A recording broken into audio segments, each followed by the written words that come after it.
Deuteronomy chapter 33 verse 1 marks a moment unlike any other in the Hebrew Bible. It opens not with divine speech nor historical event, but with a stillness, a framing gesture that signals culmination. Moses, the prophet who has spoken with God face to face, stands at the edge of his life and of the land he will never enter. What follows is not merely a farewell, nor a summary of his mission. It is a transmission, not of doctrine, law, or memory, but of blessing. And yet, even before he speaks to the tribes, the text offers a single verse whose layered structure contains the entire pattern of what is to come. Traditionally, this verse has been read as narrative preamble. Moses, now aged and near death, offers his final benediction to the children of Israel. But to treat it solely as introduction is to miss its structural function. In the Hebrew text, especially when stripped of Masoretic vocalization and read in its raw consonantal form, the verse reveals not only what is happening, but how blessing itself operates, how it is designated, enacted, transmitted, and refracted through a medium into many receivers. This is not a moment about Moses alone. It is a moment about reality's architecture when divine energy prepares to distribute itself in differentiated form. The text is precise. Its 12 words fall naturally into 4 triadic units, each composed of 3 elements that do not simply follow a grammatical sequence, but form a semantic structure. Configurations of force, form, and identity. These triads are not literary flourishes. They represent systemic relationships, semantic networks where the meaning of any one term emerges only through its interrelation with the others. The resulting structure is not merely narrative, but ontological. It models how divine blessing moves, not randomly, not sentimentally, but through designated agency, into continuity, and toward transformation. This approach does not disregard history or theology. Rather, it deepens both by showing how the language of the text encodes meaning not only in what it says, but in how it is built. We are invited to read not only for plot or moral, but for structural logic, to see the verse as a map of transmission, how presence becomes power, how power flows through mediation, how mediation reaches embodiment, and how embodiment stands at the threshold of transformation. Each triad, beginning with the demonstrative and this, and ending with his death, enacts a distinct movement in the flow of divine expression. Deuteronomy chapter 33 verse 1 is not only the start of Moses' final speech, it's a model of sacred transference, an architecture of becoming, and a meditation on how divine presence becomes real in the world, not by bypassing the human, but by passing through it. What does it mean that Moses' final act begins not with dialogue or movement, but with the phrase Vezot habaraka asher? And this is the blessing that, this opening is not a casual prelude, it's a deliberate designation. The use of the demonstrative Vezot and this marks something specific, as though a hand is reaching out and pointing. In Hebrew, this form carries a strong sense of presence, not a blessing, but this blessing, already formed, already known, already here. It directs our attention not forward into future speech, but to a thing already manifest in the present. The second word, habaraka, the blessing, is built from the root barak, which conveys more than goodwill or kind speech. At its core, it denotes extension, flow, and transmission. In early Semitic usage, the root can describe the act of kneeling, of opening, of offering, always with the sense that something is being passed or drawn downward. A blessing in this sense is not ornamental, it is energetic. It empowers. It moves from one realm into another, from the higher into the lower, from potential into form. Then comes the linking word asher, usually translated as which or that. Grammatically, it functions to join clauses, but in Hebrew logic, its role is more than connective. It affirms the relationship between subject and predicate, identifying one thing through the function or status of another. It tells us not only that a blessing has occurred, but that this is the one that has been given, that what we see is grounded in a specific relationship or event. It acts as a kind of hinge or tether, rooting what is now visible in a prior act of meaning. So what is the structure of meaning we've uncovered here?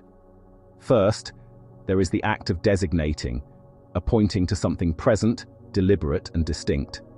Then, there is the identification of what is being pointed to, not a static object, but a flowing act of empowerment, something meant to pass from one to another. And finally, there is the element of affirmation. This is not a random or isolated moment, it is anchored, connected, valid. The pattern is one of showing, transmitting, and aligning. There is no break between them, the moment coheres. But what happens when we let this triad open beyond its narrative frame? What additional patterns can emerge? One possibility is to see the middle term, the blessing, as the central point of convergence. It does not merely follow from the pointing gesture, it requires it. At the same time, its power is not established until it is tethered by the final relational element. Without the act of showing, the blessing remains unrecognized. Without its alignment to purpose, it remains ungrounded. In this way, the blessing becomes a site of confluence, a structure only made whole when designation and affirmation are both in place. Alternatively, we might consider what the absence of any one part would mean. If the act of pointing is missing, we may still have flow and alignment, but no presence, nothing to see or receive. If the transmission is removed, we are left with gestures and relationships that lead nowhere. And if the final anchoring is missing, the blessing becomes a kind of unmoored energy, perhaps powerful, but without legitimacy. This reading reveals how all three elements are not only cooperative but mutually dependent. The structure is not just sequential, but systemic. In this light, the verse is not simply introducing the blessings to come, it is modeling the very nature of blessing itself. To bless is to reveal, to give, and to ground. To recognize blessing is to witness its presence, to receive its flow, and to know its origin. And perhaps most importantly, this structure warns us that a blessing cannot truly exist in isolation. It must be pointed to. It must be transmitted. It must be tied back to a source. Only then does it take its full form, not just as a word but as a vessel of transformation. What does it mean to bless, and what kind of figure is capable of transmitting something of such enduring weight? The narrative turns next to identify the one through whom the blessing flows. Ma'ti Berach Moshe Ish. Blessed Moses, the man. Here, the phrase centers on the act of blessing, the person performing it, and his identity as more than just a historical character. This is not only a description of an event, it is a profile of a transference, channeled through a particular kind of being, at a particular moment of convergence. The narrative introduces this figure not simply by name, but through a layered description, forming the next triadic structure. Be'erach, he blessed, Moshe, Moses, Ish, a man. The first word, Be'erach, is the same verbal root as the earlier noun beraka, and it carries the same semantic range: to bless, yes, but more deeply, to extend, to empower, to channel life from one realm into another. As a verb, it emphasizes that the blessing is not merely being described but performed. This is not a theoretical possibility. The blessing is enacted, pushed outward, placed into the world. This opening term establishes the directionality of the moment. Something is being sent. Then comes Moshe, the name of the one doing the blessing. Semantically, the name derives from the root masha, to draw out, as Pharaoh's daughter named him, because I drew him out of the water. But Moses does not only emerge from the depths, he is the one who draws others out. His name encodes the essence of mediation, of moving between layers of reality, between Egypt and freedom, between heaven and earth, between God and the people. He is not the origin of the blessing, but the one through whom it becomes accessible. The narrative places him here as the channel, not the source. Finally comes Ish, meaning man, but in biblical usage, this is no generic male term. It designates the integrated, individuated person, the one who acts, who bears identity in fullness. In contrast to more collective or undefined terms for humanity, Ish marks agency. That Moses is referred to as Ish ha-Elohim, a man of God, signals not just affiliation, but embodiment. He stands between the divine and the human, not lost in transcendence, but present, active, and formed. Read as a triad, this sequence moves from act to agent to identity. First, there is the action of blessing, then the figure who performs it, and finally the deeper layer of his nature. He is not only Moses, the historical leader, but the human vessel fully conformed to divine purpose. The flow moves through him, but he is not erased by it. He is the axis on which the divine will turns into human transmission. The pattern can be understood as extension to mediation to manifestation. Yet what more can be drawn from this structure if we shift the frame of logic? One possible view sees the action of blessing as something that requires both a channel and a locus. The agent does not disappear into the act. Rather, the act reveals something about the one performing it. When the movement of blessing passes through Moses, and he is then called man, it is not merely a description, it is a recognition. The act of transmitting divine energy affirms his identity as one who is fully human, yet shaped by divine function. The blessing does not overshadow him, it crystallizes him. In another configuration, we might see Moses not only as the mediator, but as the hinge between two states. The action moves outward, but the full presence of the human, the man, is what makes that movement real. Without him, the act would be abstract, impersonal, detached. The identification of Moses as a man is not a return to the ordinary, but a confirmation that divine energy reaches its intended form only when embodied. The transmission is successful, not when it passes untouched, but when it is received and enacted in a figure capable of holding it. This invites a further reflection. In our own understanding of mediation, how often do we separate action from identity? This triad offers a correction. To bless is not only to speak or to perform, but to become a vessel capable of sustaining what is given. The human being is not bypassed, he is essential.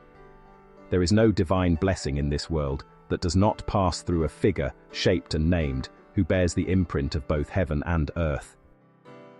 So in this second triad, we are not merely told that Moses blessed. We are shown what it means for someone to perform a sacred act from within a fully human life. There is transmission, there is mediation, and there is presence. All three are required for the blessing to reach its destination. This is not only the story of Moses, it is the pattern of all generative action. The act must pass through a channel, and the channel must be someone who stands fully in his own being. Then, and only then, does the blessing take form. Our next segment presents an epistemological puzzle. What does it mean to be called children of God, not merely in the metaphorical or devotional sense, but as a designation embedded in the very structure of sacred language? After naming the blessing and its human transmitter, the text subtly but decisively reorients the frame. Who, ultimately, are the recipients? But it does not answer this with the expected phrase children of Israel. Instead, the words align themselves into a deeper structure, Ha-Elohim et B'nai. These are not merely the children of a patriarch or the members of a nation. They are, in the language of the text itself, the children of God. And the way the phrase is constructed points to more than belonging. It reveals identity as a function of ontological continuity, expression issuing from source. The first term, Ha-Elohim, refers to the structured, governing divine.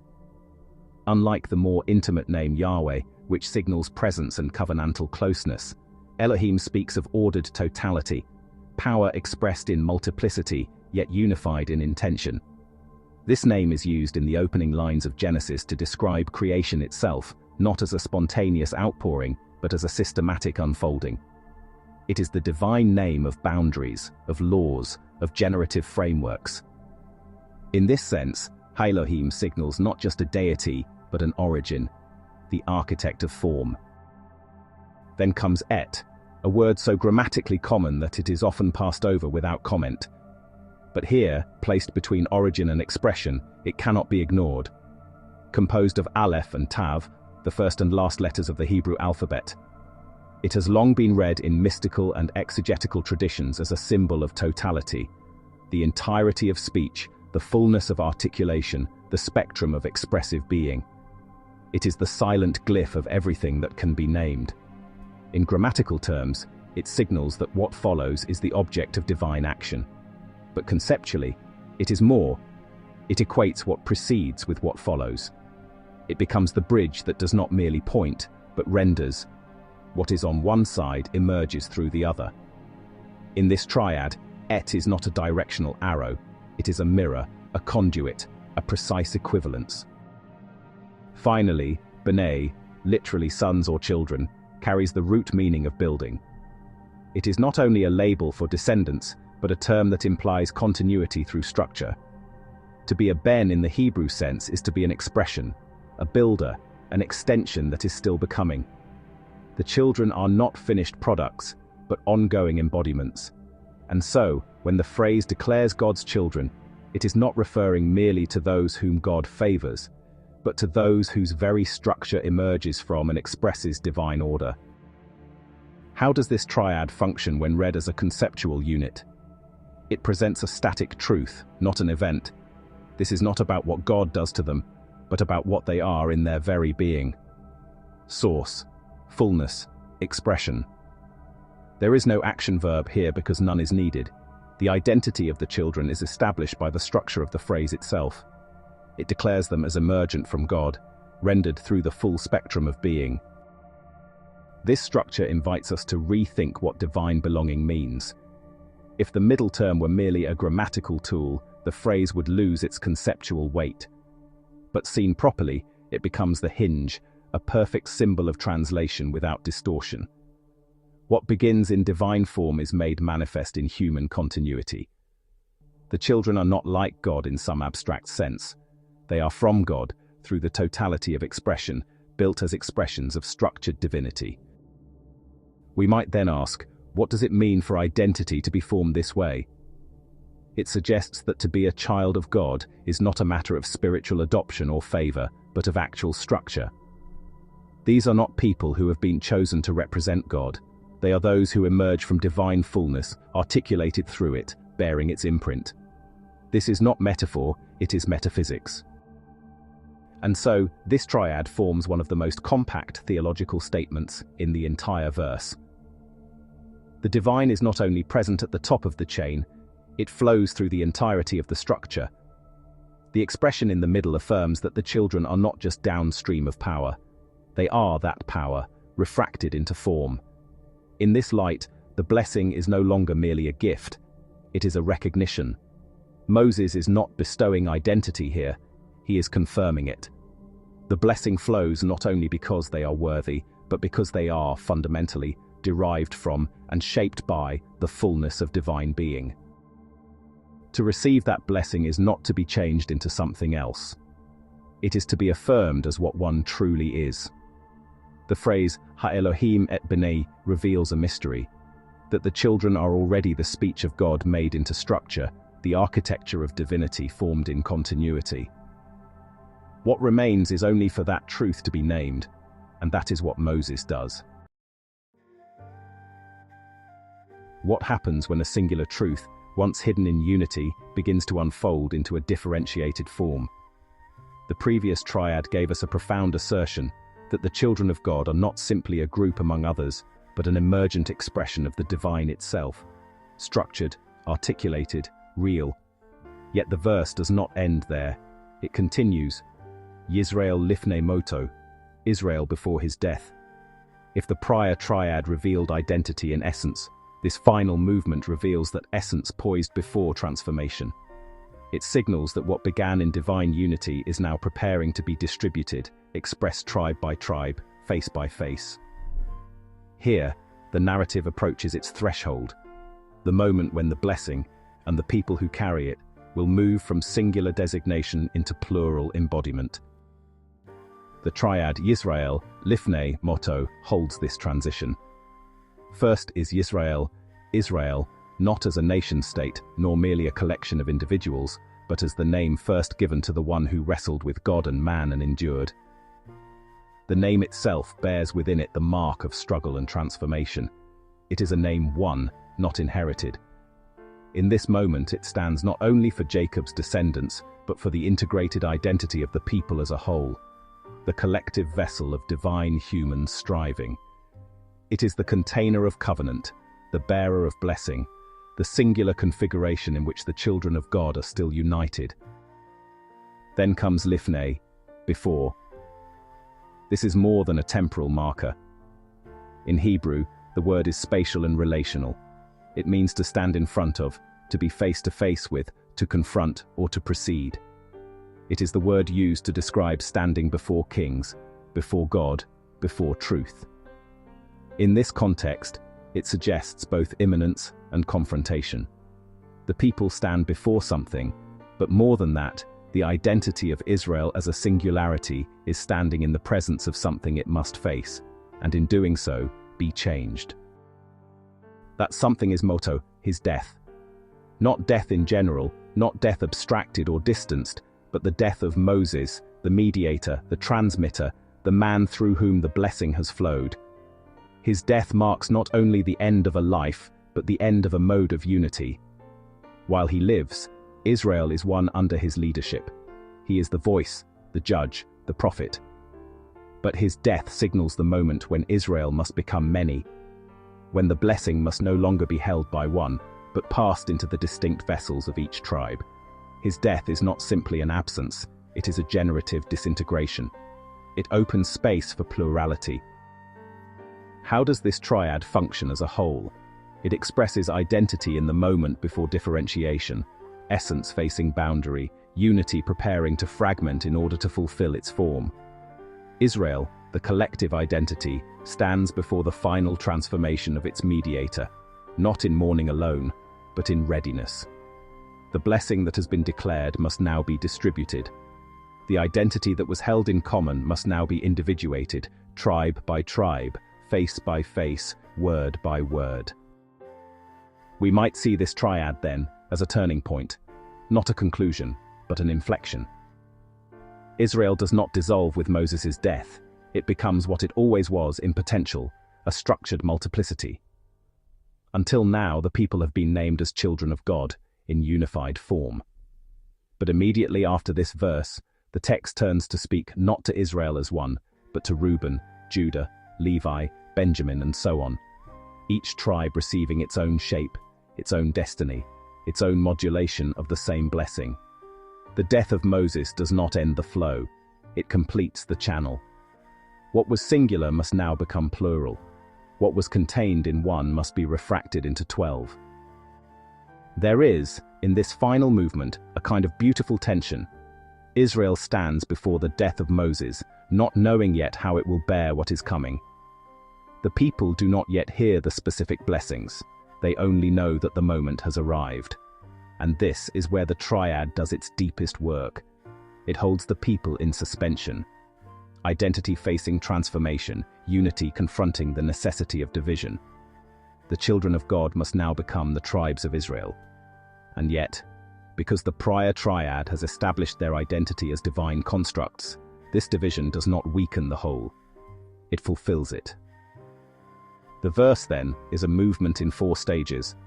It points to something revealed, names its essence, declares its source and its form, and finally places that unified identity before the threshold where it must become differentiated. The blessing begins not in speech, but in structure.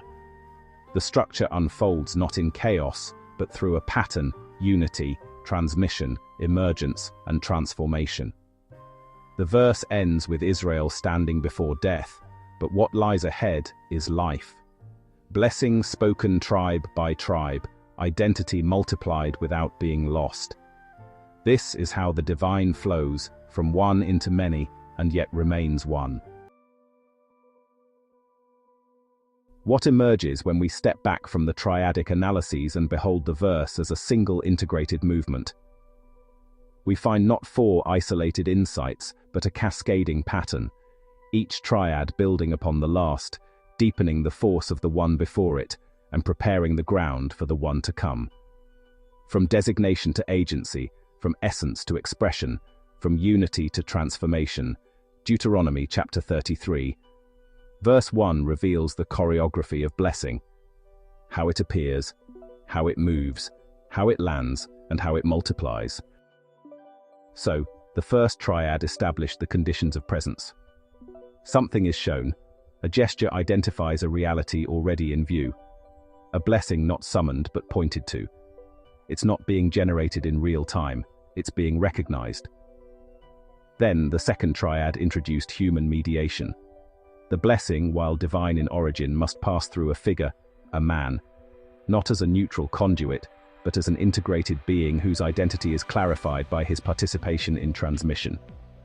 In this way, Moses becomes not only a vehicle, but a validator. The fact that the blessing flows through him confirms both its legitimacy and his. The third triad offered the most ontological claim: identity itself as divine articulation. The phrase God's children is not metaphor or flattery, it is structure. There is a source, there is a totalizing vector of articulation, and there is an emergent construct shaped in its likeness. The blessing is no longer a thing given to them. It is what they already are, waiting only to be named. And then, in the final triad, we see that unity cannot remain in singular form. It must face the event that opens it into multiplicity.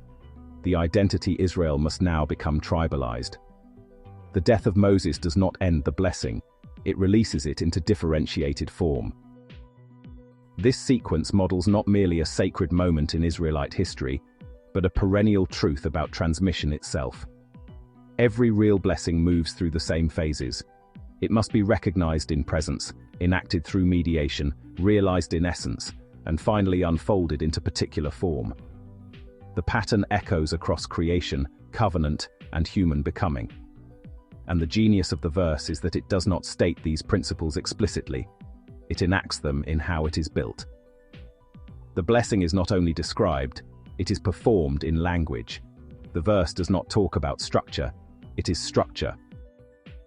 We may also note the symmetry: 4 triads, each forming a complete cycle. 12 elements in all, corresponding to the 12 tribes soon to be named.